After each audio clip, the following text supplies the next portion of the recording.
Part 1. For more than 200 years, Earth said nothing to the stars. After the first human ships reached beyond the solar system, they met the Virex, a fierce and warlike species that attacked without warning. The battle was short and brutal. Most of Earth's fleet was destroyed. In the ashes of that defeat, the leaders of Earth made a quiet decision. Stay hidden. No more signals. No more broadcasts. No more answers to the questions the galaxy might ask. Earth would watch, listen, and learn, but never speak. The rest of the galaxy assumed humanity had vanished. Some said humans had destroyed themselves in civil war. Others claimed they had retreated into primitive isolation. A few whispered that Earth had been wiped out by a plague or a weapon no one understood. None of them knew the truth. Earth was still there, wrapped in layers of silence and shielded by clever tricks of technology. Deep space sensors were turned inward. Cities dimmed their lights at night. Even the old radio and television signals from the 20th century were masked by artificial noise. To the galaxy, Earth was a ghost, but ghosts can still see.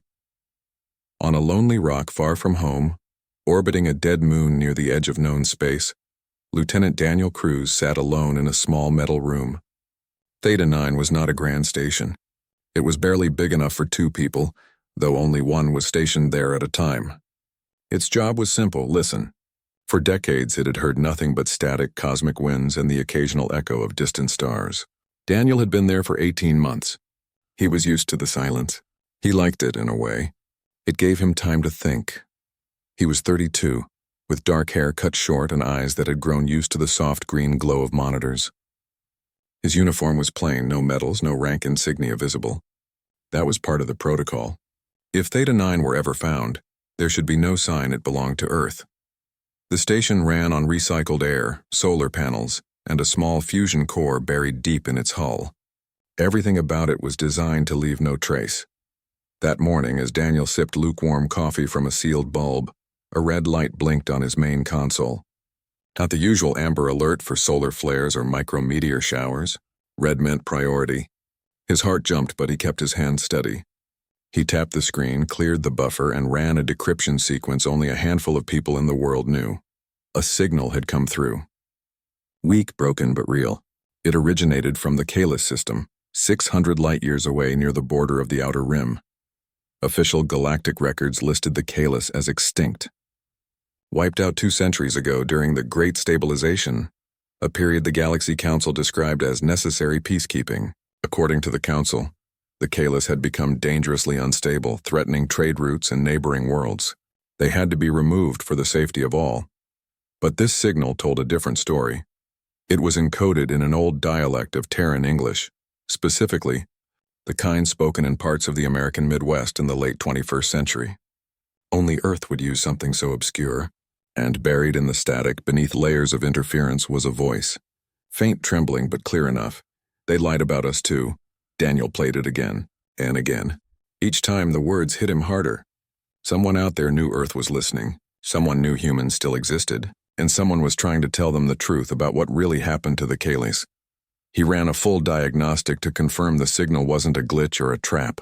The encryption matched Earth's oldest emergency protocols, codes so old they were considered obsolete.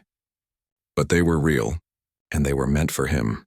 His fingers flew across the keyboard. He locked the signal, scrubbed all metadata that might reveal Theta 9's location, and prepared a compressed burst transmission. It would take 3 days for the message to reach Earth, even at maximum subspace compression. He included everything: the raw audio, the origin coordinates, the decryption key, and his own notes. Then he waited. Hours passed. The station hummed softly around him. Outside the viewport, the dead moon hung in blackness, pockmarked and silent. Daniel didn't sleep. He kept replaying the phrase in his head. They lied about us too. The word "too" chilled him. It meant Earth wasn't the only one the Council had erased from history. It meant the Kalis had been silenced just like humanity, only they hadn't survived. By the next cycle, a reply came. Short, encrypted, from Commander Lisa Grant herself, head of Earth's Deep Watch Division. Acknowledged. Maintain silence. Await further orders. Do not respond to any external hails. Daniel exhaled. He wiped the logs, purged the cache, and reset the receiver to passive mode. Theta 9 went back to listening. But everything had changed. Back on Earth, deep beneath the snow-covered peaks of the Rocky Mountains, Lisa Grant stood in a circular chamber lit by soft blue light. Around her, holographic screens displayed star maps, fleet positions, and historical archives. She was 45, with sharp eyes and a calm voice that rarely rose above a whisper. She had spent her life preparing for a moment like this. She called in Dr. Owen Patel, a quiet man in his 50s who spoke 7 alien languages and could read cultural patterns like poetry. She also summoned Captain Marcus Bell, a former pilot who now commanded Earth's hidden defense fleet, ships that had never been seen by alien eyes. In that room, they listened to the Kalis message. Then they pulled up everything the Galaxy Council had ever published about the Kalis extinction. The official reports claimed the species had developed a bioweapon and turned it on themselves in a fit of madness. But Owen noticed something odd. The language used in the Council's summary matched propaganda templates used in other stabilization events. The same phrases, the same justifications, the same gaps in evidence. Marcus ran simulations. If the Kalis had truly self-destructed, there should be radiation signatures, debris fields, atmospheric scars. But recent scans from Earth's deep-range telescopes showed something else. Clean orbital paths, intact cities buried under regrown forests, and faint energy residues that matched Council-grade plasma weapons. The truth was clear. The Kalis hadn't destroyed themselves. They'd been murdered, and the Galaxy Council had covered it up. Lisa looked at her team. Earth stayed quiet to survive, she said. But if we stay quiet now, we're part of the lie. No one argued. They all knew what came next. The silence was ending, not with a shout, but with a choice. And somewhere in the dark between stars, a ghost was about to speak. Part 2. The truth about the Kalis weighed heavy on Earth's secret council. In the underground chamber beneath the mountains, Lisa Grant, Owen Patel, and Marcus Bell sat in silence after reviewing the evidence. The room was cool and quiet, lit only by the soft glow of data screens. Outside, snow fell gently over the peaks, hiding the entrance to their hidden base. No one on the surface knew what went on deep below. Lisa stood and walked to the center of the room. She looked at her 2 closest advisors. The council didn't just erase the Kalis, she said. They rewrote history. And if they did it once, they've done it many times. Owen nodded slowly. He had spent years studying alien records, comparing official stories with hidden fragments found in old data caches. He had seen patterns before, small inconsistencies, missing names, vanished cultures, but he never had proof. Now he did. Marcus crossed his arms. He was a man of action, not words. But even he knew that rushing into the open would be suicide. Earth had no allies. No fleet recognized by galactic law. No seat at the council table. Speaking out would mark them as enemies. And the council had crushed enemies before, entire worlds gone in a single strike. We can't stay silent, Lisa said. But we can't shout either. Not yet. Over the next few days, they worked in secret. Owen dug deeper into archived transmissions, cross-referencing council reports with independent sensor logs from neutral traders. He found more lies. A mining colony on Rethus Prime, listed as abandoned due to resource depletion, had actually been bombed after refusing to hand over its mineral rights. A peaceful ocean world called Vela, said to have drowned in a natural flood, showed signs of orbital bombardment in old satellite images recovered from a derelict freighter. Each discovery made the choice clearer. The Galaxy Council was not a peacekeeper, it was a ruler. And it ruled through fear, lies, and force. Lisa called a closed session with Earth's highest leaders, presidents, generals, scientists, and diplomats who had sworn oaths of secrecy decades ago. They met in a circular room with no windows, deep in the same mountain complex. No recordings were allowed. Only voices and decisions. She played the Kalis message. She showed the evidence. She explained what silence now would mean. Complicity. If Earth knew the truth and said nothing, they were no better than the Council. Some argued for caution.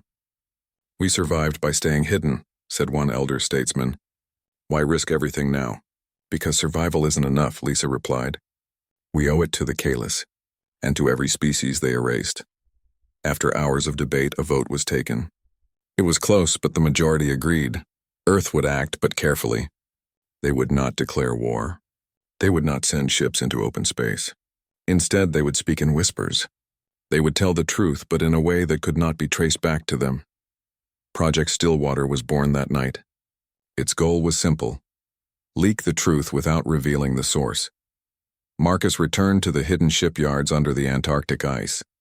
There, in caverns carved by ancient glaciers, dozens of small, sleek vessels waited in dry docks. These were not warships. They were couriers, fast, quiet, and built to vanish. Each carried advanced signal relays, data injectors, and cloaking fields powered by stolen Council tech, reverse-engineered over generations. Owen worked with linguists and programmers to package the evidence. They broke the files into fragments, encoded them in dead alien dialects, and wrapped them in false headers that made them look like routine merchant traffic or scientific noise. The first batch would be sent to fringe worlds, places the Council barely watched, where truth could spread like a rumor before anyone tried to stop it. Daniel Cruz, still alone on Theta 9, received new orders. He was to monitor specific relay points near neutral trade lanes. If he detected any unusual activity, especially Council patrols, he was to send a silent alert and power down all non-essential systems. His station was now part of the network. The first transmission went out 3 weeks later. It was tiny, a data burst no larger than a weather report, sent from a disguised buoy near the Helios drift. It contained only a single audio clip, the Kalis voice saying, "They lied about us too." But it also carried coordinates to a hidden archive buried in an old navigation beacon. Within days, someone found it, a free trader named Jorik, who flew a beat-up freighter between mining outposts, picked up the signal by accident. Curious, he decoded it. What he found shocked him. He shared it with a friend on the planet Darnus, a world known for its independent news networks. That friend posted the clip online with no source, no explanation. Just the voice and the words. At first, few paid attention, but then others began asking questions. Why had the Kalis vanished? Why did official records contradict old trader logs? Why did Council patrols suddenly increase near the Kalis system? The Council noticed. They issued a statement calling the clip fabricated disinformation from anti-stability elements. They warned systems not to spread unverified content. But the warning only made people more curious. On Earth, Lisa watched the reports come in. Small protests broke out on 2 fringe worlds. A Council ambassador was heckled during a speech on Vento Station. A historian on the moon of Krell published an essay comparing the Kalis case to other disappearances. None of it was huge, but it was spreading. Marcus warned that the Council would trace the signal eventually. "They're not stupid," he said. "They'll follow the trail." "Then we make the trail lead nowhere," Lisa replied. They prepared more drops, this time in different sectors using different methods.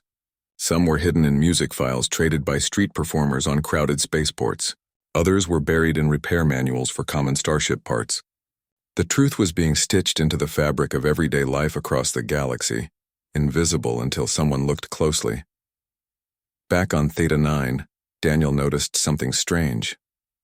A Council patrol ship had entered the sector, something that almost never happened this far out. It moved slowly, scanning everything. Daniel held his breath. He powered down all external lights, rerouted heat through internal sinks, and waited. The ship passed within 5,000 kilometers but didn't stop. It kept going as if searching for something. He sent a coded pulse to Earth. "They're hunting." Lisa read the message and knew time was running out. The quiet phase was ending. The Council was waking up, and Earth could no longer just whisper.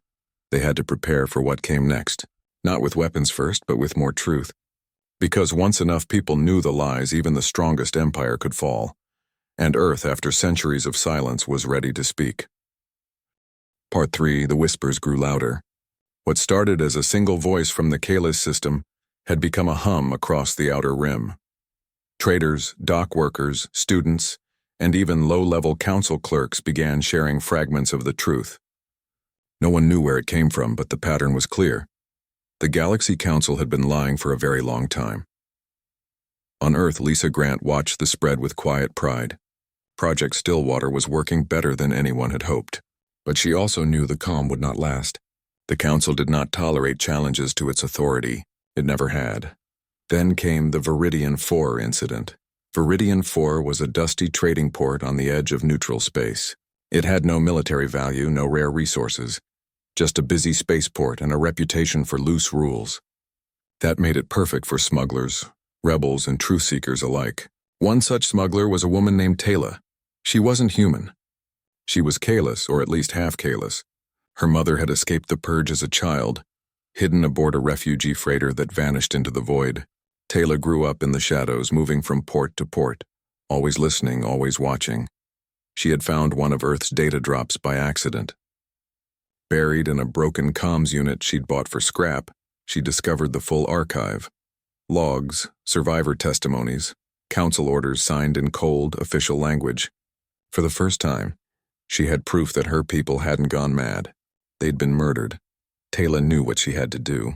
She copied the data onto a hardened crystal and booked passage on a freighter heading toward the heart of the outer systems. Her plan was simple: get the truth to a free news hub on the planet Xanthera, where it could be broadcast to millions. But the council was already hunting. A patrol ship intercepted her freighter just outside Viridian by Four's orbit. The freighter wasn't armed. It surrendered immediately. But Tayla didn't wait. As council enforcers boarded the ship, she ran to the engine room, bypassed the safety locks, and triggered an emergency broadcast on all open channels. The data crystal fed directly into the ship's transmitter. For 37 seconds before the enforcers broke down the door, Tayla's voice filled the local comms net. "This is for my people," she said, "and for everyone they erased." Then the archive played in full. Every file, every lie, every death. The signal bounced off relay satellites, jumped to passing ships, and spread like fire through dry grass. Within hours, it was everywhere. News stations that had ignored the earlier whispers now played the footage. Students organized rallies. Dock workers refused to load council cargo. On 3 council-member worlds, citizens gathered in public squares demanding answers. The Galaxy Council panicked. They declared the broadcast illegal propaganda and ordered all systems to block the data. But it was too late. The truth was out, and it could not be unheard. On Earth, the command center buzzed with activity. Screens showed protest maps, news clips, and intercepted council communications. Marcus Bell stood beside Lisa, arms crossed, eyes fixed on a live feed from a rally on the moon of Krell. Thousands of beings, humanoid, insectoid, avian, held signs written in a dozen languages, all saying the same thing: "Tell us the truth." "We've lit the fuse," Marcus said quietly. "And now we wait to see what explodes," Lisa replied. But Earth could not just wait. The council would come for the source. And though no one could yet prove Earth was behind the leaks, suspicion was growing. Patrols doubled near old human-explored sectors. Sensor sweeps probed dead zones where no one should be listening. Daniel Cruz, still on Theta 9, saw the change firsthand. More ships passed through his sector now. Not just patrols, scouts, hunters, even private mercenaries hired by the council. He kept his station dark, running on minimal power, speaking only in coded pulses to Earth. Then came the order he dreaded. "Theta 9 is compromised," read the message from Lisa. "Prepare for evacuation protocol. You have 12 hours. Daniel's stomach dropped. Evacuation meant the station would be destroyed, scorched clean so nothing could be traced back to Earth. He had known this day might come, but he wasn't ready to leave. Theta 9 was his home. Still, he obeyed. He packed what little he owned, wiped every drive, and set the self-destruct sequence for a clean fusion burn. As he waited for the extraction shuttle, a tiny, unmarked craft that would take him to a hidden rendezvous, he watched the stars. He thought of Tayla. He didn't know her name, but he knew what she had done. She had given everything so others could know the truth. That was the kind of courage Earth had been missing. The shuttle arrived on time. Daniel boarded without looking back. As it lifted off, Theta 9 exploded in a silent flash of white light. No debris, no signal, just empty space where a listening post once was. Back on Earth, Lisa made a decision. The time for hiding was over. Not fully, but enough. Earth would not send fleets or declare war, but they would step into the light just a little.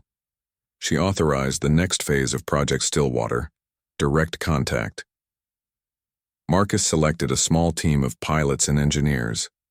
They would take 3 of the fastest courier ships and meet with representatives from the newly forming resistance groups. These weren't formal armies, just loose networks of survivors, rebels, and truth-tellers. But they were growing, and they needed help. Owen prepared cultural briefings, language guides, and trust protocols. Earth would not lead. They would listen, support, and share what they knew.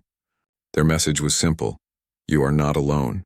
The first meeting happened on a barren moon near Zenthara. A human pilot named Carl Dawson stepped out of his ship, hands open, no weapons. Across the landing pad stood a group of beings from 5 different species, all marked by loss. They had seen the Kalis archive. They had questions. Carl spoke slowly in basic trade tongue. Earth is real. We stayed quiet to survive, but we heard you, and we're here to help. No one attacked. No one ran. One of the beings, a tall, feathered diplomat from the Vela system, stepped forward and placed a hand on Carl's shoulder. It was the first touch between Earth and the galaxy in over 200 years. That night, in the command center, Lisa allowed herself a small smile. The spark had caught. The fire was spreading, and Earth, after centuries of silence, had finally found its voice, not in a shout, but in a handshake across the stars. The Galaxy Council did not take the truth lightly. Within weeks of the Viridian Fu broadcast, their response came, not with words, but with fire. They declared Earth a rogue information terrorist and launched a punitive armada from the core worlds. Their orders were clear: find the source of the leaks, silence it, and make an example of it. Their first strike was fast and brutal. Theta 9, though already abandoned, was still marked in old navigation logs. The Council fleet arrived to find only debris, but they did not care. They scanned the area, detected faint energy traces, and assumed Earth had been watching from there. In retaliation, they bombarded the dead moon below with plasma charges, turning its surface to glass. It was a message. This is what happens to those who defy us. On Earth, alarms blared in the Mountain Command Center. Lisa Grant watched the live feed from a deep space probe hidden near the Theta 9 ruins. Her face was calm, but her hands were clenched. She had expected this, but seeing it still hurt. They're coming for us, Marcus said, standing beside her. Let them try, she replied. Earth's defenses had been ready for decades. Hidden shipyards beneath the Pacific Ocean and under the Antarctic ice opened their massive doors. From them emerged the Terran Silent Fleet, 37 ships, each sleek, black, and built for stealth rather than show. They carried no flags, no names, no visible weapons, but they were armed with advanced electronic warfare systems, cloaking fields, and pinpoint railguns that could disable a cruiser with a single shot. Their mission was not to fight head-on. It was to disrupt, confuse, and vanish. The first engagement happened near the Helios Drift. A Council supply convoy, 6 freighters guarded by 2 patrol frigates, was moving weapons to a forward base. Earth's ship Wren, commanded by pilot Carl Dawson, slipped in undetected. Using a captured Council IFF code, Wren mimicked a routine maintenance drone. It drifted close, then unleashed an electromagnetic pulse that fried the convoy's navigation and comms. Before the frigates could react, Wren fired 2 railgun rounds, hitting the engines of both freighters. Then it vanished into a nearby nebula. The Council called it a technical malfunction, but their admirals knew better. More strikes followed. A propaganda relay station near Bento Station went dark after a power surge. A data archive on Council-controlled Rethys Prime was wiped clean by a virus that left no trace, except a single line in old Terran script. Remember the Kalis. Each attack was small, precise, and untraceable. The Silent Fleet never stayed to fight. They struck and disappeared like ghosts in the machine. Meanwhile, Earth's diplomats worked quietly. Owen Patel and a small team traveled to Zenthara under false identities. They met with leaders of the growing resistance, the Coalition of the Silenced, as they now called themselves. The coalition included survivors from Vela, Rethys, Kalis, and a dozen other worlds the Council had tried to erase. Owen did not offer promises of victory. He offered truth, technology, and trust. Earth shared sensor data, encryption keys, and safe routes through Council-blockaded sectors. In return, the Coalition shared intelligence, patrol schedules, weak points in Council defenses, and locations of hidden refugee camps. One evening, under Zenthara's twin moons, a Kalis elder named Mira spoke to Owen. For 200 years, we thought we were alone, she said. That no one remembered us. Now we know Earth listened. That means more than weapons, Owen nodded. We stayed quiet to survive. But silence is a choice, and we chose to speak when it mattered. Back on Earth, Lisa faced a harder choice. The Council Armada was getting closer. Scouts had been spotted near the edge of the Sol system. Earth's outer defenses, mines, decoy signals, and drone swarms had slowed them but not stopped them. A full invasion was coming. She called Marcus and Owen into the war room. "We can't hide forever," she said, "and we can't win a straight fight. But we don't have to." She laid out a new plan. Instead of defending Earth directly, they would draw the Council deeper into a trap. Using fake distress calls and false energy signatures, they would lure part of the Armada toward the asteroid belt near Jupiter. There, hidden mines and drone ambushes would cripple their lead ships. At the same time, the Silent Fleet would strike the Armada's rear, cutting off supply lines and communications. It was risky. If it failed, Earth would be exposed. Marcus agreed without hesitation. "We've trained for this. Let's give them a war they didn't expect." The night before the operation, Daniel Cruz, now reassigned to Earth's tactical team, stood on a balcony deep inside the mountain base. He looked at a screen showing the stars above. He thought of Theta 9, of Taylor, of the quiet years spent listening in the dark. Now they were the ones making noise. The battle began at dawn. Earth time. The Council fleet took the bait. 12 ships broke formation and moved toward Jupiter, chasing a phantom signal that looked like a fleeing human colony ship. As they entered the asteroid field, the first mines detonated, not with huge explosions but with focused gravity pulses that twisted hulls like paper. Drones swarmed from hidden caves, jamming sensors and launching micro-missiles at engine nacelles. At the same time, 3 Silent Fleet ships, Wren, Sparrow, and Finched and slipped behind the main armada. They targeted the command frigate's comms array. 1 railgun shot. Clean. Silent. The frigate went dark. Chaos spread through the Council ranks. Ships collided in confusion. Orders went unanswered. Within hours, the Armada was broken into scattered groups, each blind to the others. Lisa watched from the command center. "No cheers, no celebration. Just quiet focus. We didn't win," she said. "But we showed them we're not helpless." The surviving Council ships retreated, limping back toward the core. Earth's skies remained safe, for now, but everyone knew this was only the beginning. The Council would return, and next time they would come with everything. Still, for the first time in centuries, Earth had not just survived. It had fought back. And across the galaxy, the coalition of the silenced saw what happened. They saw that the Council could bleed. Hope, once a whisper, was now a roar. Part 5. The Galaxy Council was broken but not gone. After the failed invasion of the Sol system, its fleets retreated in confusion.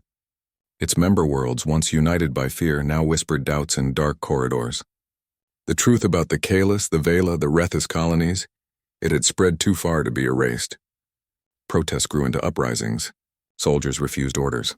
Entire sectors cut ties with the core. But Earth knew the fight was not over. The Council still held power, still had weapons, still had pride. And pride, wounded, is the most dangerous kind. Lisa Grant gathered her team one last time in the Mountain Command Center. Snow fell softly outside, blanketing the world in quiet. Inside, the air hummed with tension. Marcus stood near the main display, arms crossed. Owen sat with a datapad in his hands, reviewing final translations. Daniel Cruz waited by the door, ready for orders. "We don't need to destroy them," Lisa said. "We need to show everyone what they really are." Her plan was bold, almost reckless. Earth would not attack. They would speak.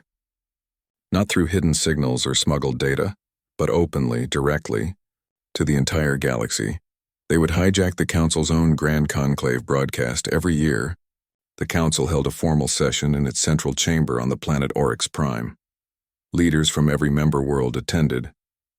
The event was broadcast live across all official channels, a symbol of unity and order. This year it would become something else. Owen had spent weeks studying the Council's communication protocols. He found a weakness.